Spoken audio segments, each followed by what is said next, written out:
Muy buenas a todos, bienvenidos y bienvenidas a un nuevo vídeo. Hoy vamos a ver cómo se juega Magic, cómo son los turnos, qué pasos lo forman y qué hay que hacer para ganar una partida. Vamos a ello.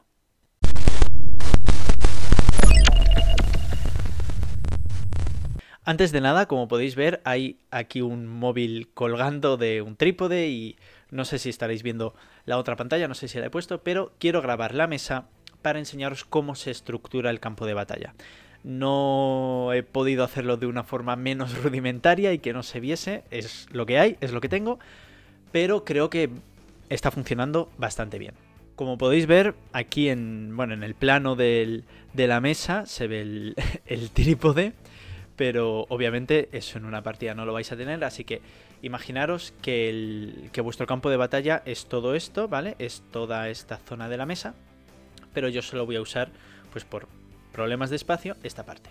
Entonces, generalmente una partida de Magic se basa en un 1 contra 1, aunque hay formatos dentro de Magic que se juegan con más de 2 jugadores, como es el caso de Commander, que se juega entre 3 y 5 jugadores y es una especie de todos contra todos, o como es el caso de algunas competiciones y torneos que las partidas se juegan por equipos. Pero hoy nos vamos a centrar en el formato más básico de Magic y en la forma primigenia de jugar al juego. Como digo, Magic es un juego de un 1 contra 1.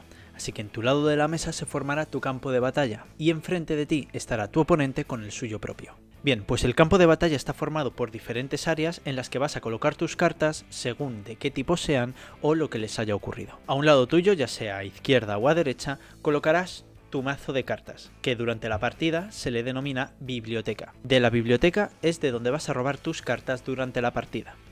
Vale, pues debajo de tu biblioteca está la zona del cementerio. Aquí es donde van a parar las cartas de criatura que ya han muerto, los hechizos de instantáneo o de conjuro que ya has utilizado o cualquier carta que haya sido destruida o mandada al cementerio por cualquier razón. Que estén en el cementerio no significa que sean inútiles, depende de tu estrategia. Hay muchas mecánicas dentro de Magic que se basan en devolver criaturas o cualquier carta del cementerio al campo de batalla o que te permiten jugar los hechizos directamente desde el cementerio. Justo delante de ti, aquí como en primera línea, es donde vas a colocar tus tierras. Recordemos que las tierras son el recurso necesario que tenemos en Magic para jugar los hechizos, así que son un tipo de carta muy importante.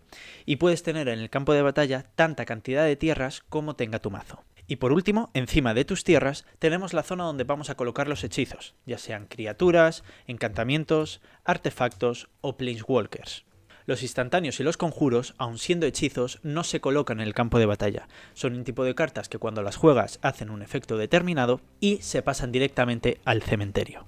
¿Son hechizos? Sí, pero no todos los hechizos entran al campo de batalla. Esto es algo que a lo mejor debería haber explicado en el otro vídeo, pero lo explico muy rápido y de una forma muy sencilla. Como sabemos, en Magic hay dos tipos de cartas, los hechizos y las tierras. Pues dentro de los hechizos hay dos subtipos de cartas, que son los permanentes y los no permanentes. Básicamente los permanentes son los tipos de hechizos que juegas y permanecen en el campo de batalla hasta que son destruidas o exiliadas, ya sean los planeswalkers, las criaturas, los artefactos o los encantamientos. Y los no permanentes son tipos de hechizos que, como digo, juegas, hacen un efecto determinado y se van automáticamente al cementerio. Estos son, por ejemplo, los instantáneos y los conjuros. Y bueno, esta sería básicamente tu organización del campo de batalla, tu mesa de juego. Dentro de esto, cada jugador lo organiza según como quiera, según sus preferencias, sus gustos o sus manías. Por ejemplo, a mí personalmente me gusta separar las criaturas un poco, dejarlas juntas pero separadas de los demás permanentes, las tierras aquí un poco más abajo, y los planeswalkers, en vez de jugarlos junto con las criaturas, me gusta jugarlos un poco más separados, como aquí al lado de la biblioteca, y los artefactos y los encantamientos, esto no lo es, pero como si lo fuera, como abajo, ¿vale? Como creando una línea aquí imaginaria donde colocar los artefactos o los encantamientos. Esto, como os digo, depende de cada jugador, pero la estructura básica del campo de batalla es esta. Encima los hechizos de criatura, artefacto, planeswalker, etc. Y abajo las tierras. Aquí tu cementerio y encima de tu cementerio tu biblioteca. El objetivo de Magic es acabar con tu oponente, y el juego nos brinda muchas formas para llegar a ello.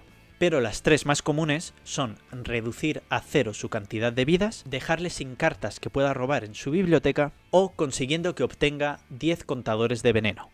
Las tres son estrategias muy diferentes y cada una tienen varios mazos concretos, pero hoy nos vamos a centrar en la más común, que es la de reducir las vidas a 0. En una partida básica de Magic, cada jugador comienza con 20 vidas, un mazo de 60 cartas y un sideboard de 15 cartas. El sideboard está formado por 15 cartas adicionales a tu mazo construido, que debe estar formado por cualquier carta legal en el formato, y tienen que ser del mismo color que la identidad de tu mazo. Si tienes un mazo verde-rojo, tu sideboard tiene que ser de 15 cartas verdes, rojas o verde-rojas. ¿Y por qué existe el sideboard? Bueno, pues porque en Magic las partidas se pueden jugar al mejor de 1 o al mejor de 3. Si eliges jugarlas al mejor de 3, el sideboard te va a ayudar a reconfigurar tu mazo en 3 rondas en base a las cartas que has visto que juega el rival y pillarle por sorpresa. Por supuesto, no es obligatorio llevar un sideboard, sobre todo si juegas al mejor de 1, pero sí es interesante llevarlo al mejor de 3. Ahora que ya sabemos cómo se organiza nuestro campo de batalla, podemos empezar la partida. Lo primero de todo sería barajar bien el mazo, para después echar a suertes quién es el que va a empezar. Y esto es muy importante, porque al principio de cada turno tienes que robar una carta, a excepción del primer turno del jugador que comienza, que no puede robar. Esto es porque el jugador que comienza se entiende que lleva un poco más de ventaja a su contrincante, entonces se hace para equilibrar la balanza. Y ahora que sabemos quién empieza, tenemos que robar 7 cartas del top del mazo. Estas 7 cartas son las que van a conformar tu mano inicial. Aquí entra en juego una herramienta muy importante de Magic, amada por muchos y odiada por todos, que es el Mulligan. Sé que son muchas cosas y que ni siquiera hemos empezado a jugar, pero creedme que si se explica todo bien, paso a paso y poquito a poquito, se va a entender muchísimo mejor. Aunque si hay algo que no entendáis, siempre podéis volver atrás en el vídeo y volver a ver una parte que no os ha quedado clara, o dejarme cualquier pregunta que tengáis en los comentarios. El Mulligan es una herramienta que nos permite desechar las 7 cartas de nuestra mano inicial para volver a robar otras 7 con la condición de tener que devolver una. Os explico. Si yo robo las 7 cartas iniciales como acabo de hacer ahora y no me convence la mano que tengo, ya sea porque tengo hechizos muy caros y no tengo mana suficiente para ello, esta mano no sería un claro ejemplo de Mulligan, pero me vale para explicárosla. Si ese es el caso, porque no tengo mana suficiente, o ya os digo, o no tengo hechizos para jugar en los primeros turnos, tengo la opción de hacer Mulligan. Puedo descartar la mano entera, devolverla al mazo, barajar y volver a robar 7 cartas con la condición de devolver una. En este caso devolvería las 7 cartas, barajaría el mazo, volvería a robar 7 cartas, las miraría y si me convence y decido quedarme con esta mano, tendría que devolver una. En este caso, por ejemplo, devolvería la carta más cara, la dejamos al fondo de la biblioteca y empezamos nuestra partida con 6 cartas. Pues es como el precio que hay que pagar por poder volver a robar 7 cartas. El Mulligan es algo que da mucho miedo, sobre todo a jugadores principiantes, por el hecho de tener que descartar tu mano y tener que empezar una partida con menos cartas que tu rival. Pero hay que tener en cuenta que tienes que estar cómodo con tu mano inicial y sobre todo que tienes que poder jugar la partida.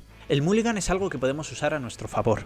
Por eso es importante primero saber quién va a empezar la partida, porque si tú no eres el jugador que va a comenzar, tienes la oportunidad de hacer un Mulligan tranquilo porque en tu primer turno vas a poder robar una carta. Al contrario que el jugador que sí va a empezar la partida, que no va a poder robar una carta e incluso él también ha podido hacer un Mulligan, así que en ese caso él empezaría con menos cartas que tú. Es importante decir que puedes hacer todos los Mulligans que quieras, pero claro, si haces demasiados Mulligans puedes empezar la partida sin cartas en la mano y con la única carta que robarás por cada uno de tus turnos. Y eso no es lo más favorable. Una vez que los dos jugadores estamos contentos con nuestra mano inicial, podemos comenzar la partida. Un turno se divide en 5 fases, y cada fase se divide en diferentes pasos. La primera fase se llama fase inicial, y está formada por 3 pasos. El paso 1 se le llama el paso de enderezar. Aquí enderezaríamos todos los permanentes que tuviésemos girados. En el primer turno, al no haber permanentes, este paso te lo saltarías. El siguiente paso es el paso de mantenimiento. Este paso simplemente sirve para lanzar instantáneos o activar algunas habilidades. Por ejemplo, si en nuestro primer paso, en el paso de enderezar, tenemos que enderezar algunos permanentes, justo al acabar de hacerlo comienza el paso de mantenimiento, y en cuanto comience, cualquiera de los dos jugadores puede lanzar instantáneos o activar habilidades. Y para terminar con la primera fase viene su último paso, que es el paso de robar. Después de tu paso de mantenimiento, tienes que robar una carta, y esta carta la robas siempre obligatoriamente, a excepción del primer turno del jugador que empieza. Una vez que hayamos robado, pasamos automáticamente a la segunda fase, que se llama primera fase principal. En esta fase podemos jugar cualquier cantidad de hechizos mientras tengamos el maná necesario para poder lanzarlos. Además, podremos jugar una tierra en esta fase, pero hay que tener en cuenta que solo se puede jugar una tierra en cada uno de tus turnos. Cuando hayamos terminado de lanzar los hechizos que queramos, pasamos automáticamente a la fase de combate. Esta fase es la fase más larga y se divide en 5 pasos. El primer paso es el paso de inicio de combate. Durante este paso los jugadores pueden lanzar instantáneos y activar habilidades. Y el segundo paso es el paso de declarar atacantes. Aquí vamos a tener que decidir si alguna o varias de nuestras criaturas van a atacar y a qué jugador o Planeswalker van a hacerlo. Digo a qué jugador porque acordaros que hay formatos en Magic que están formados por más de 2 jugadores. Y digo a qué Planeswalker porque a estos también se les puede atacar al igual que a ti y poder destruirlos. Esto de aquí abajo es el contador de lealtad, que es como la vida de los Planeswalkers, pero eso ya lo hablaré en otro vídeo. Es importante destacar que cuando atacas, no atacas a las criaturas del oponente, sino que atacas directamente al oponente, y es este el que va a decidir si bloquear con sus criaturas o no. También es importante decir que una criatura que ha sido lanzada tiene algo que se llama mareo de invocación. Y esto quiere decir que una criatura no puede atacar en el turno en el que ha sido jugada a menos que tenga la habilidad de prisa. Una vez que hayamos decidido cuáles son nuestras criaturas que van a atacar y a qué van a atacar, las giramos para indicar que están atacando.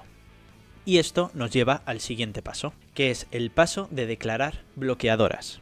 Aquí el oponente va a tener que decidir si alguna o varias de sus criaturas enderezadas van a bloquear a nuestras criaturas. Si varias criaturas de nuestro oponente bloquean a una sola criatura nuestra, nosotros podemos organizar las bloqueadoras para decidir quién recibirá el daño primero. Por ejemplo, si nuestro oponente bloquea con 3 criaturas, vamos a ver si lo coloco, aquí sí que lo veis, ¿vale? Si nuestro oponente decide bloquear con 3 criaturas, puede decidir hacerlo de la siguiente forma. Una a cada criatura. O también puede decidir bloquear con más de una criatura a una criatura nuestra, por ejemplo, estas dos aquí, y dejar que le pase el daño de esta criatura. Y la razón puede ser porque le interese matar esta criatura o porque le dé igual que pase el daño de esta. Vamos a ver qué sucedería en este caso, de que hay más de una bloqueadora para nuestro atacante. Nosotros organizaríamos las bloqueadoras para decidir a quién atacar primero.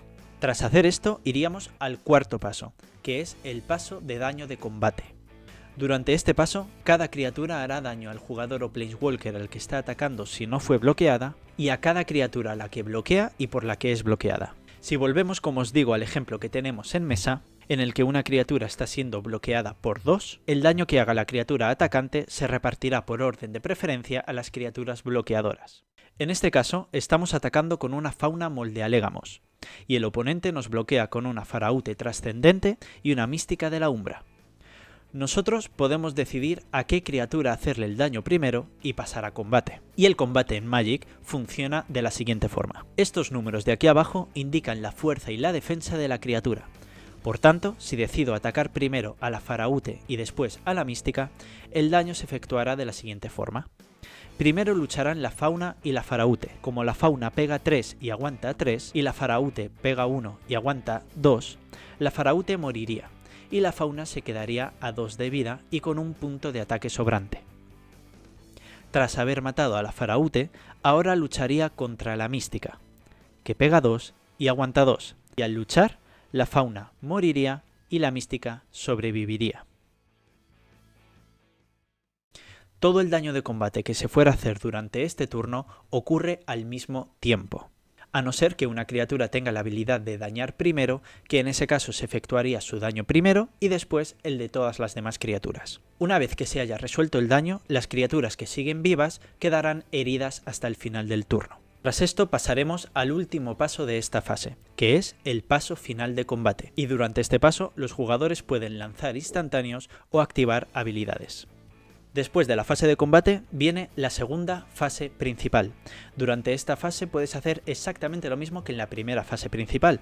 Si te queda maná enderezado puedes seguir jugando hechizos. Y también puedes jugar una tierra si no la has jugado en tu primera fase principal. Tras esta fase llegamos a la fase de finalización, y esta fase se divide en dos pasos. Al primer paso de esta última fase se le denomina paso final, y durante este paso los jugadores pueden lanzar instantáneos y activar habilidades. Tras este paso tenemos el último paso del turno, que es el paso de limpieza. Durante este turno y antes de darle turno al contrincante, si tenemos más de 7 cartas en la mano, tenemos que descartarnos de tantas cartas hasta quedarnos con un máximo de 7. Una vez hecho esto, todas las criaturas que siguen vivas en el campo de batalla y que estaban heridas, se curan. Y bueno, así es como se divide un turno en Magic. Después de tu turno comenzaría el de tu oponente, con las mismas fases y los mismos pasos, hasta que uno de los dos pierda. Así explicado, parece que un turno de Magic dura un montón, pero creedme que durante la partida los pasos se resuelven de forma instantánea, y todo lo que os he contado ocurre en un intervalo muy corto de tiempo. Como hemos visto, solo podemos lanzar hechizos durante nuestras dos fases principales, a excepción de los instantáneos, que los podemos lanzar tanto en nuestro turno como en el turno del oponente, entre sus fases y entre sus pasos. Y esto sería todo. La verdad que para mí este vídeo ha sido muy divertido de hacer, bastante complicado de llevar a cabo. Espero que lo hayáis podido entender bien, pero si no es así, tenéis los comentarios para dejarme cualquier pregunta que tengáis y yo trataré de responderla como mejor sepa. Muchas gracias por si has llegado hasta el final del vídeo. Si te ha gustado te pido que me dejes un like porque me ayuda muchísimo a llegar a más personas. Y si te apetece quedarte y no perderte ningún vídeo, te invito a suscribirte. Nos vemos en la próxima.